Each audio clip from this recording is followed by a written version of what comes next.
Good morning, beloveds.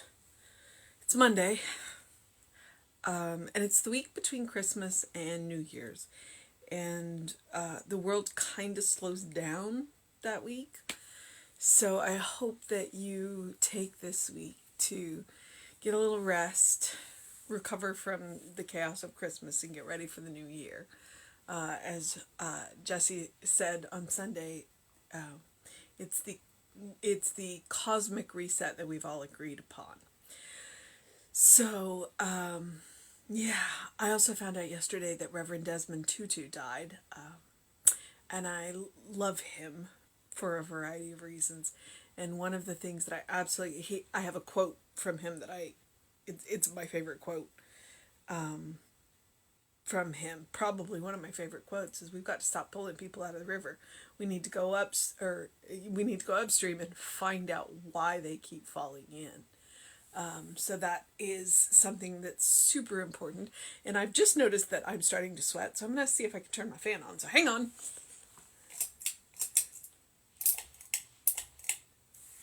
Okay. And as you can see, I hit the light cord before I hit the fan cord. So, that's better.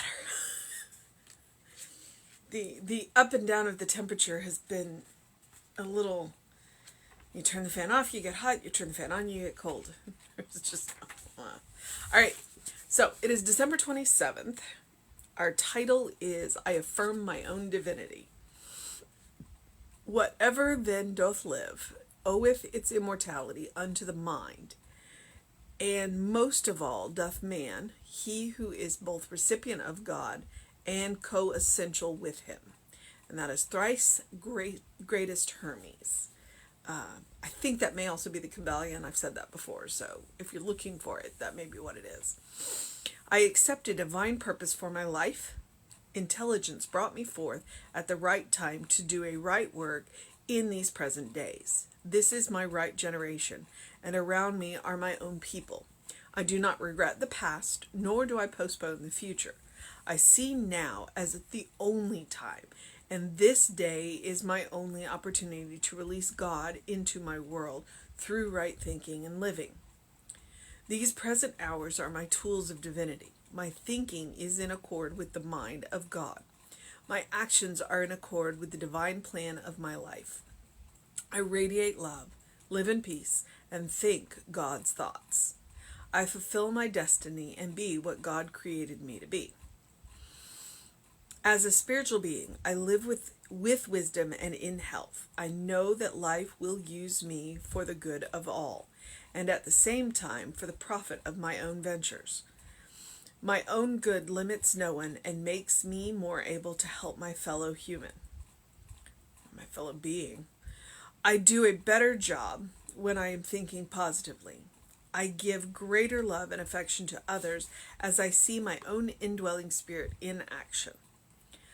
All my faculties are outlets for Spirit who created me, who creates me, and wonderful results appear right where I am. I am Spirit and I am truth. My mind is a holy vessel for the transmission of God's ideas. My body glows with God's victorious life. My environment is pregnant with good, and love flows to me from all whom I know. I sense my spiritual importance. I lose my false sense of human importance. Knowing my divinity, my human ego retires to its right functioning. My only boast is that God's mind now acts through me. This is true consecration to truth. Letting go of all material pettiness, I become the greatness of God, releasing all the untrue and unworthy.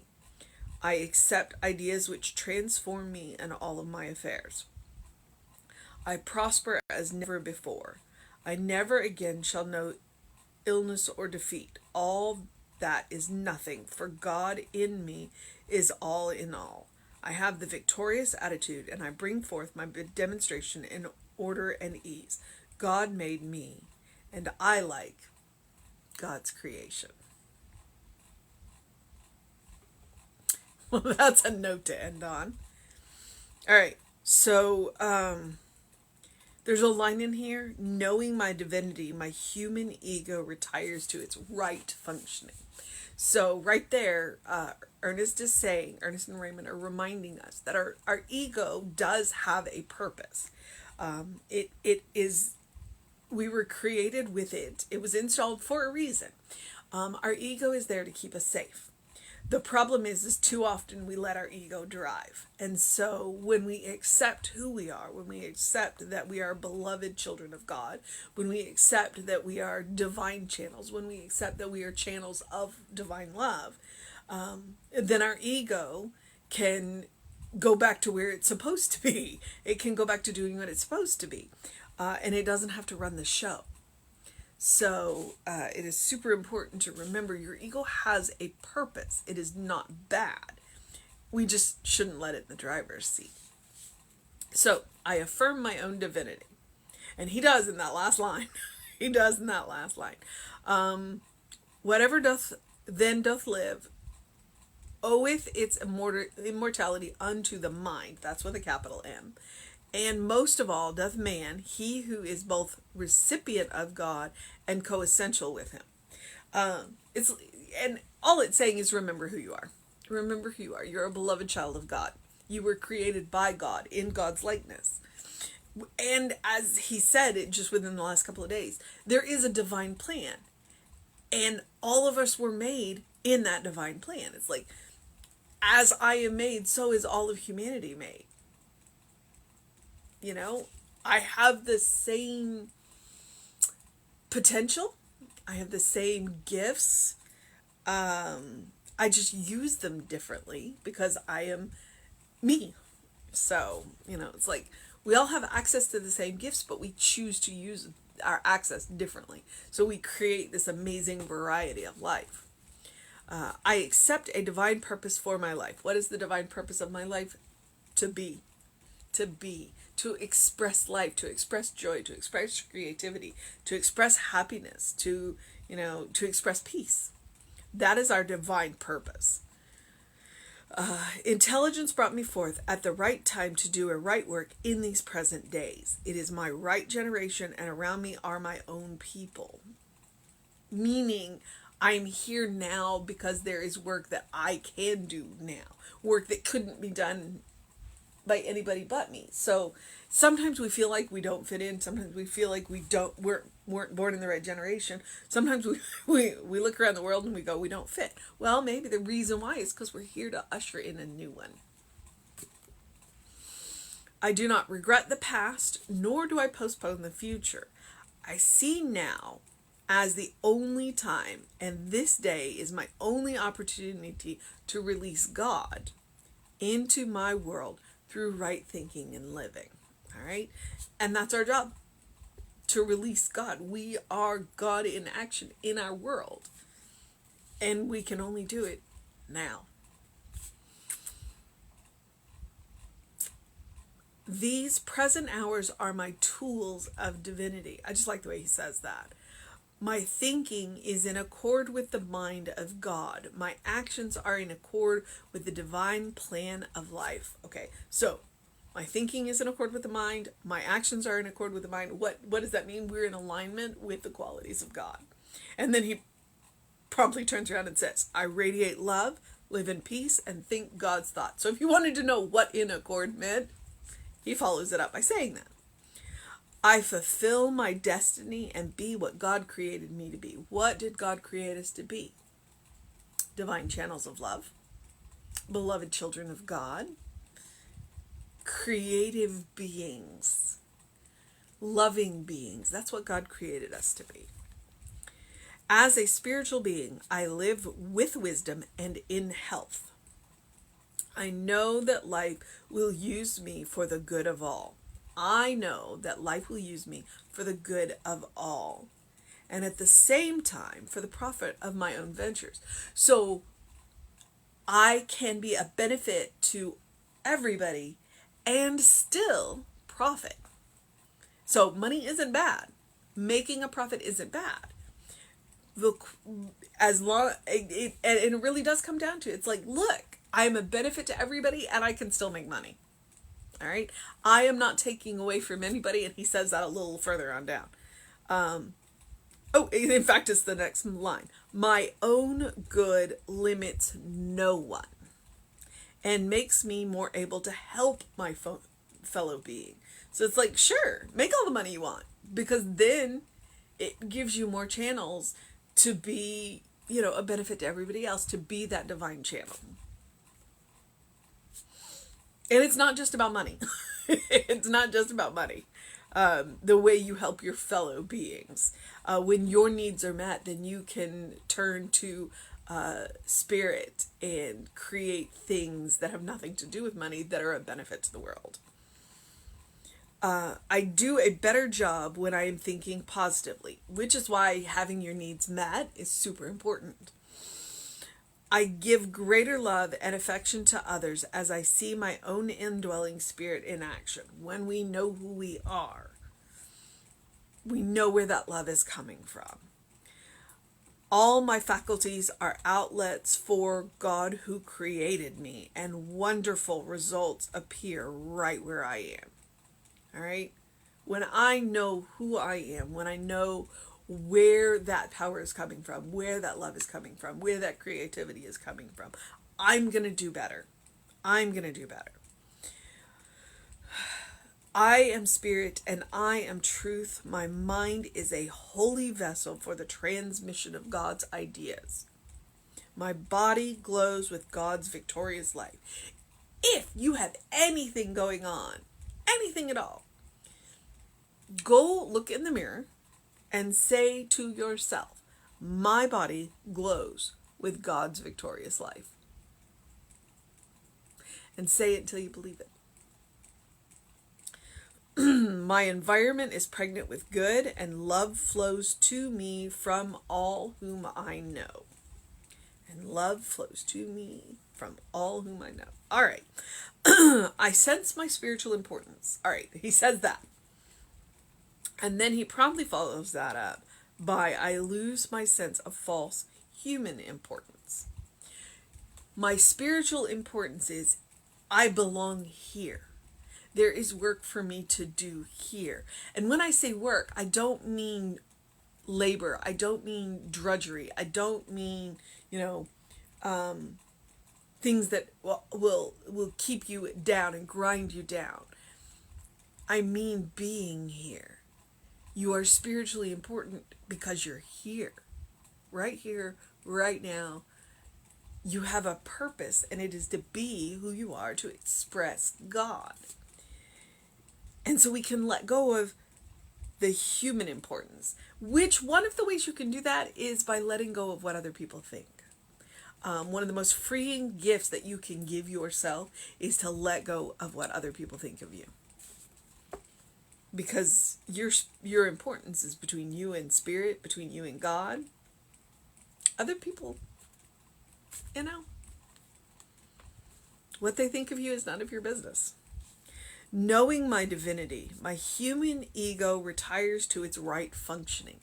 It goes back to do its job because I and spirit are co-pilots. And ego has another seat. It has a job to do. And maybe it can read the map. I don't know. This is the true consecration of truth. Letting go of all material pettiness. Think about that for a minute. I become the greatness of God. Releasing the untrue and the unworthy, I accept ideas which transform me and all my affairs. I prosper as never before. Once you know who you are, prosperity opens up wide. You see it as so much more than just money. You see it in the depths and the breadths of your relationships, in the quality of the time that you spend.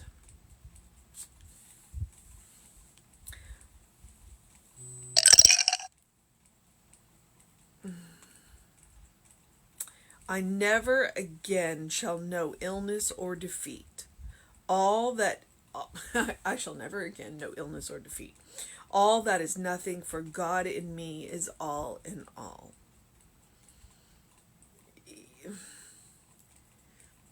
Defeat, I don't know.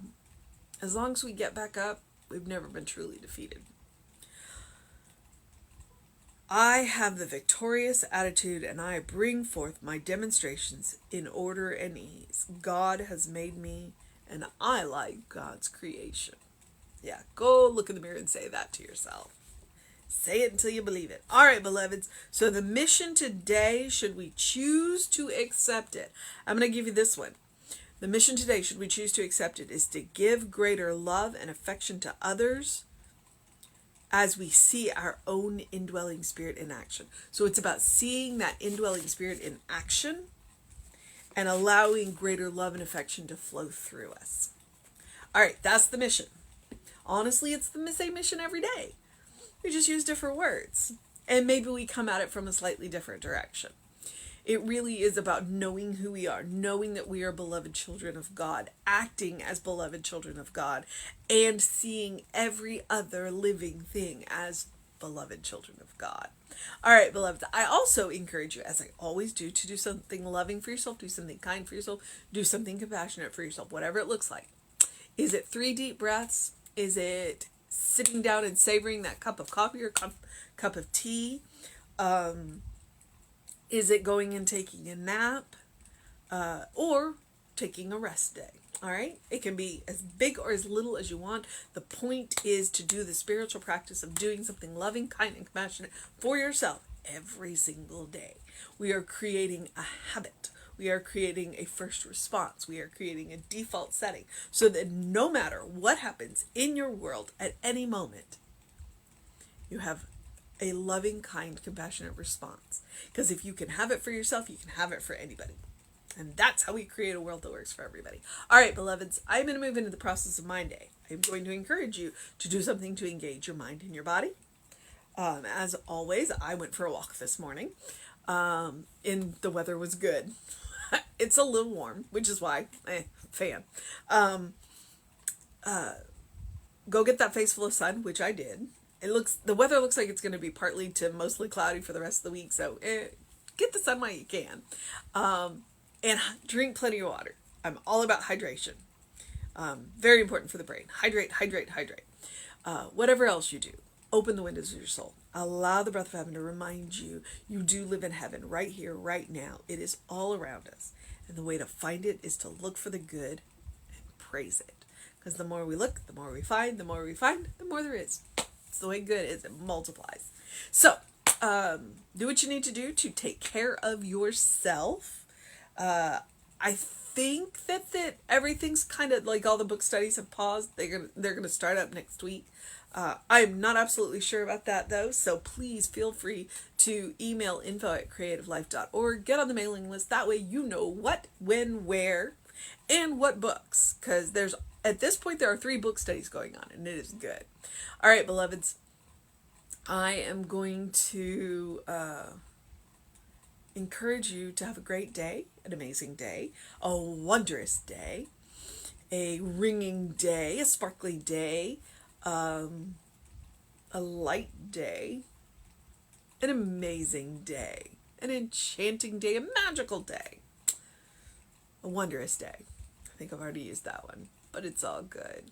Have a good day, and if that is too much pressure, simply have a day, because you are enough just as you are, the beloved child of God.